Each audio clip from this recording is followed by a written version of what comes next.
افزایش درآمد و هزینه‌های شخصی در ایالات متحده، داومینی توییتر نسبت به گزارش درآمدی شرکت، رکود مجدد در منطقه یورو، ادامه سختگیری‌های نظارتی بر شرکت‌های اینترنتی چین، کاهش قیمت نفت و رکورد شکنی پالادیوم، سقوط پوند انگلیس و افزایش یا سقوط قیمت بیت کوین.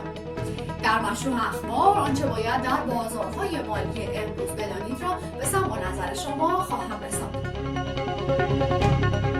با عرض سلام و شب بخیر، فریبا هستم از شبکه خبری پراسکیز.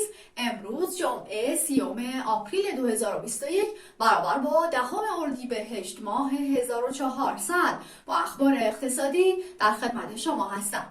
مشروع اخبار: افزایش درآمد و هزینه‌های شخصی در ایالات متحده. درآمد شخصی در امریکا در ماه مارس به شدت افزایش یافت. دفتر تجزیه و تحلیل اقتصادی ایالات متحده گزارش داد که درآمد شخصی در ماه مارس به 21.1% افزایش یافته که به دلیل پرداخت چک‌های نقدی بسته محرک مالی میباشد. این میزان بهتر از انتظار بازار برای افزایش 23% بود. جزئیات بیشتر گزارش نشان داد که هزینه شخصی در همین مدت 4.2% افزایش یافته و این در صورتی است که تحلیلگران آن را 4.1% تخمین زده بودند. و ما در بخش گزارشات درآمدی امروز شرکت‌های ITW، الکسون، اکسون موبیل، ابویه، چارتر کامیونیکیشن، شفرون گزارشی بهتر از انتظارات داشتند و سود خوبی را برای هر سهم لحاظ کردند. در مقابل شرکت‌های پینترست و ایبی هر دو پس از ارسال گزارش‌های درآمدی خود سقوط کردند، ولی توییتر موفق نشد انتظارات درآمدی را برآورده کند. سهام توییتر در معاملات پیش از بازار بیش از 11% سقوط کرد و به کمترین میزان در نزدیک به 3 ماه گذشته رسید. در بازار ارزها شاخص دلار امریکا با 0.5% رشد به بالاتر از 91 واحد برگشت.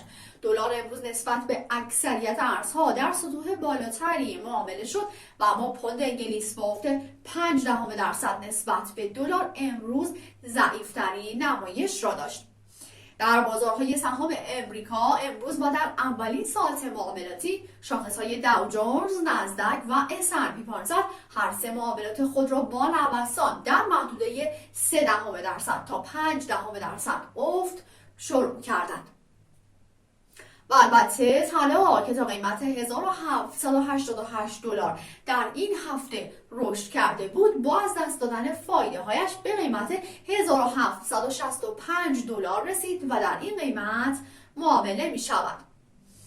رکود مجدد در منطقه یورو. داده های رسمی تایید کردند که اقتصاد منطقه یورو در اواخر سال دوباره وارد رکود اقتصادی شده است.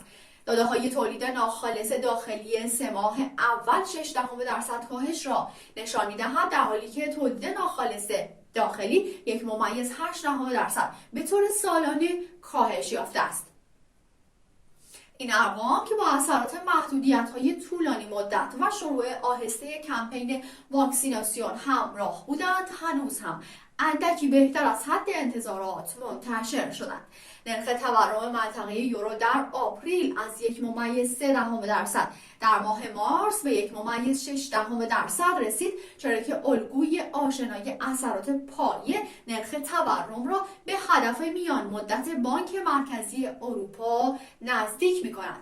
با این حال مطابق ارزیابی بانک مرکزی به استثنای غذا و انرژی، قیمت‌ها فقط 0.8% افزایش یافت.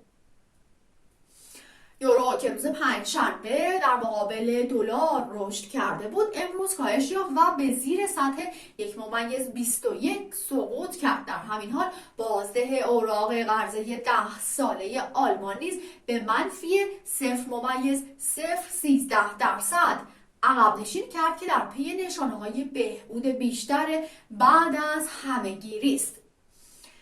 اما در ادامه در بازار سهام اروپا شاهد معاملاتی مختلط هستیم. این در حالی است که UK 100 و داکس آلمان 4% رشد کردن. CAC 40 فرانسه نیز که در اوایل ساعات معاملاتی تا 0.3% افت داشت ضررهای خود را جبران کرد و به محدوده بازگشایی خود برگشت. استاکس 600 شاخص معیار اروپا تغییرات چندانی ندارد و در محدوده بازگشایی امروز با نوسانات بسیار محدودی همراه شده. ادامه سختگیری‌های نظارتی بر شرکت‌های اینترنتی چین. نهادهای نظارتی چین سرکوب بزرگترین شرکت‌های اینترنتی این کشور را گسترش دادند و قوانین سختگیرانه جدیدی را به ویژه نسبت به خدمات مالی آنها وضع کردند. به شرکت‌هایی از جمله JD.com، میتوان، شیائومی و دیدی چاکسینگ دستور داده شد که هلدینگ‌های مالی را به منظور مشخص شدن سرمایه مورد نیاز و کاهش سوددهی تأسیس کنند. این اقدام عموماً از اقداماتی که اخیراً علیه گروه انت وابسته به شرکت علی بابا انجام شده است الهام می‌گیرد و همچنین به دنبال آن به دلیل نقض قوانین ضد انحصاری جریمه‌ای به ارزش 1.6 میلیارد دلار از شرکت تنسنت اخذ شده است. شاخص‌های سهام چین عموماً کاهش یافتند و افت شاخص مدیران خرید بخش تولید چین نیز احساسات بازار را دچار چالش کرد. و ما در بازار سهام آسیا شاخص نیکی 225 ژاپن و شانگهای چین در حالی که 0.8% افت را ثبت کردند بسته شدند. شاخص هانگ سنگ نیز با عملکردی ضعیفتر و ثبت افت 2% در آخرین روز معاملاتی هفته به کار خود پایان داد. کاهش قیمت نفت و رکورد شکنی پالادیوم در حالی که نفت و مس به رکورد جدیدی دست یافتند به رکوردهای جدیدی دست یافت. قیمت نفت بعد از چندین روز رشد و رسیدن به بالاترین قیمت‌های در یک ماه اخیر امروز عقب نشینی کرد. در بازار کالاها مس نتوانست برای قیمت‌های بالاتر از $10,000 در هر تن مقاومت کند. به نظر می‌رسد برخی از سوداگران بازار تصمیم گرفتند که مس در همین محدوده باقی بماند. با این حال معاملات آتی پالادیوم قابل توقف نبود و برای اولین بار در هر اونس از $3,000 عبور کرد. در معاملات امروز نفت خام امریکا با 2.3% کاهش به $63.53 در هر بشکه رسید و نفت جهانی برنت نیز با 2.1% افت در $66.60 به ازای هر بشکه خرید و فروش می شود. همچنین گزارش هفتگی تعداد دکل‌های فعال بیکر هیوز و اطلاعات کمیسیون معاملات آتی کالاها درباره پوزیشن‌های قراردادهای نفت تا ساعتی دیگر اعلام خواهد شد. افزایش یا سقوط قیمت بیت کوین در ماه‌های اخیر قیمت بیت کوین علیرغم برخی نوسانات به شدت افزایش یافته است. از نظر وین بورنسرا مشاور ارشد روبوبانک بیت کوین هنوز هم میتواند افزایش یابد اما به همان راحتی میتواند مسیر دیگری را انتخاب کند. وی معتقد است که ارزش بیت کوین حتی میتواند تا $2 میلیون یا بیشتر افزایش یابد اما ممکن است این گونه نباشد زیرا احتمال اینکه ارزش بیت کوین به طور ناگهانی سقوط کند و حتی به صفر برسد به همان اندازه قوی است. اما با نگاه به تابلوهای معاملاتی بازار امروز بیت کوین با 5.6% رشد در حال نزدیک شدن به قیمت $56,000 است و در حالی که سایر ارز رمزها را به دنبال خود به سطوح بالاتری می‌کشد شاهد رشد به ترتیب 2.7% ارزش اتریوم و لایت کوین هستیم. همچنین ریپل امروز با بیشترین افزایش قیمت و ثبت رشد 17% به قیمت $1.60 رسیده و در این محدوده نوسان دارد.